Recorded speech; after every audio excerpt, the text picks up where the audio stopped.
I want everyone watching this to pause for a second, because what I'm about to share with you is not a rumor, it's not a meme, and it's not internet speculation. According to multiple media reports, the FBI has arrested 4 individuals connected to a radical pro-Palestinian extremist group who were allegedly planning coordinated bomb attacks across Los Angeles on New Year's Eve. Let that sink in. 5 locations, New Year's Eve, Los Angeles. This wasn't online rhetoric. This wasn't graffiti or chance. This was, according to federal authorities, an active terror plot involving explosive devices. And the reason I'm making this video isn't to fearmonger, it's to confront reality. Here's what is being reported so far. Federal investigators say they disrupted a plot involving improvised explosive devices, or IEDs, intended to be used in multiple coordinated attacks on New Year's Eve. 4 suspects were arrested before the plan could be carried out.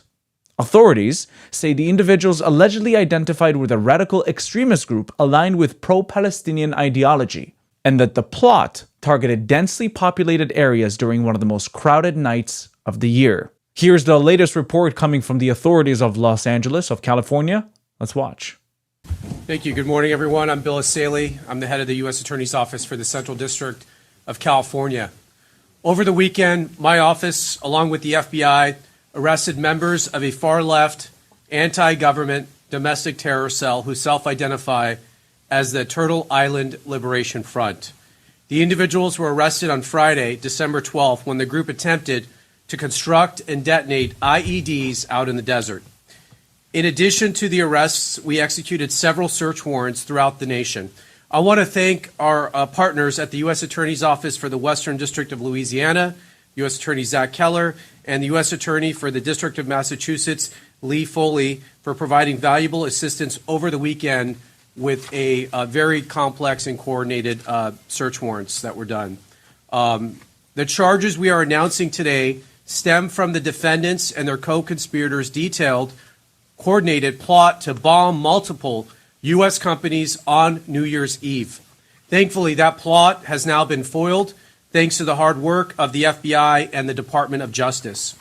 This investigation was initiated in part due to the September 2025 executive order signed by President Trump to root out left-wing domestic terror organizations in our country, such as Antifa and other radical groups like the Turtle Island Liberation Front. As the president made clear, recent attacks across the country have highlighted the grave threats posed by these far-left domestic terror groups. These threats are sophisticated, organized campaigns of targeted intimidation, radicalization, threats, and violence designed to silence opposing speech, limit political activity, and direct policy outcomes, and prevent the proper functioning of a democratic society. By the way, if this wasn't understandable, the Turtle Island Liberation Front is connected to the pro-Palestine movement. It's the same movement, if you did not get this. Okay, so these people were chanting at Palestine protests. In direct response to the president's order, the Attorney General issued a memo to our offices implementing and mobilizing federal law enforcement to prioritize and counter domestic terrorism and political violence investigations. As a result of those directives, we built this case. Both my office and the FBI have invested substantial resources into investigating and charging these organizations. And if anyone does not believe that members of these groups are organized, sophisticated, and extremely violent, let me tell you about the plot in this case. The 4 defendants are Audrey Carroll, 30 years old. The pictures, I think we have them somewhere. We'll put them up here. Audrey Carroll, 30 years old. Zachary Aaron Page, 32. Dante Gaffield, 24. And Tina Lay, 41. Each from the Los Angeles area.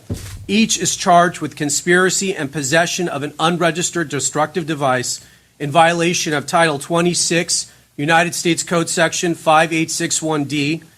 We intend to file additional charges in the coming weeks as we finish reviewing the evidence. The defendants are all radical anti-government members of the Turtle Island Liberation Front, which according to their own social media is an anti-capitalist, anti-government movement that calls for their associates to rise up and fight back against capitalism. Sounds incredibly similar to the pro-Palestine activists, don't you think? One of the leaders of the organization charged today was also a member of the Order of the Black Lotus. Carol described this group to her co-conspirators as everything radical. As detailed in the federal complaint, which we will now make public, in November 2025, defendant Carol created a detailed bombing plot to use explosive devices to attack 5 or more locations across Southern California on this upcoming New Year's Eve. Carol and her co-defendant, Zachary Page, led the effort to obtain and build the bombs and to recruit others to join in their plot.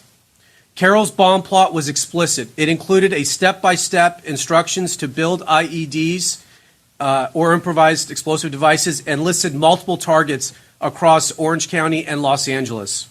Carol also made clear her desires. She said, quote, "What we are doing will be considered a terrorist act."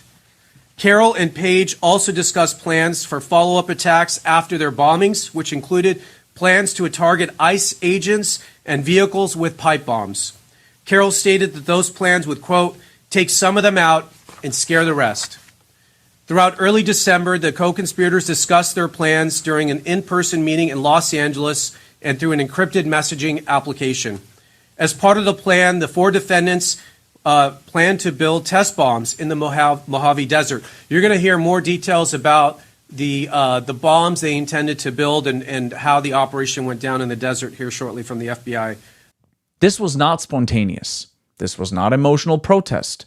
This was allegedly planned, and thankfully it was stopped. Now let me be very clear, because this matters. These are allegations and everyone is innocent until proven guilty in the court of law. But the arrests are real, the charges are real, and the threat was taken seriously enough by the FBI to intervene before lives were lost. That alone tells you the severity of the situation. So why does this matter beyond Los Angeles? Because for over a year now, many people have been saying, it's just protests. It's just activism, right? It's just speech. Give me a break. We keep seeing a pattern emerge again and again where radical ideology crosses the line from protest into violence. And every time that happens, the response is the same. Minimize it, downplay it, excuse it, or pretend it has nothing to do with the ideology until someone gets hurt. This is important, so listen closely. Criticizing extremist ideology is not the same as attacking civilians, ethnic groups, or peaceful people. But extremism is real, and pretending it doesn't exist puts innocent lives at risk. When an ideology justifies violence, glorifies resistance without limits, and excuses attacks on civilians, that ideology deserves scrutiny and criticism, no matter who it comes from. What's also striking is how quiet parts of the media have been about stories like this. Imagine if 4 people linked to a right-wing group were arrested for planning 5 bombings in Los Angeles. It would be a wall-to-wall coverage. It would dominate headlines. It would be discussed for weeks. But when the extremism comes from a different direction, suddenly the language gets softer. Alleged, isolated, unrelated, complex. Violence against civilians is not complex. Terror plots are not nuanced. Bombing public spaces is not resistance. So here's the real question everyone needs to ask. How many warnings do we need before we stop pretending this is just rhetoric? How many foiled plots don't make the news? How many aren't stopped in time? And why are people so afraid to say the obvious? That radicalization is happening in the open and is being enabled by excuses, silence, and moral cowardice. I want to say this clearly as well. Thank God for law enforcement and intelligence agencies who prevented this from becoming a massacre. No one should have to worry about attending a New Year's Eve celebration and not coming home. No one. If you care about peace, you must expose extremism consistently. If you care about justice, you must reject violence universally. And if you care about protecting innocent lives, you cannot keep lying to yourself about where radical ideology leads. So stay informed, question narratives, and don't let fear of being called names stop you from telling the truth. If you'd like to watch more of my stuff, please check out my channel down below. If you like what you see, don't forget to subscribe to the YouTube channel and hit that notification button so you can be notified every time I upload new content. If you'd like to support me and the channel financially, you can do that using Buy Me Coffee or Patreon down in the links below. Also, we now have a Discord that you can join down in the link below. And now you can become a YouTube member and enjoy specific YouTube perks. Thank you for watching. I'll see you in the next video.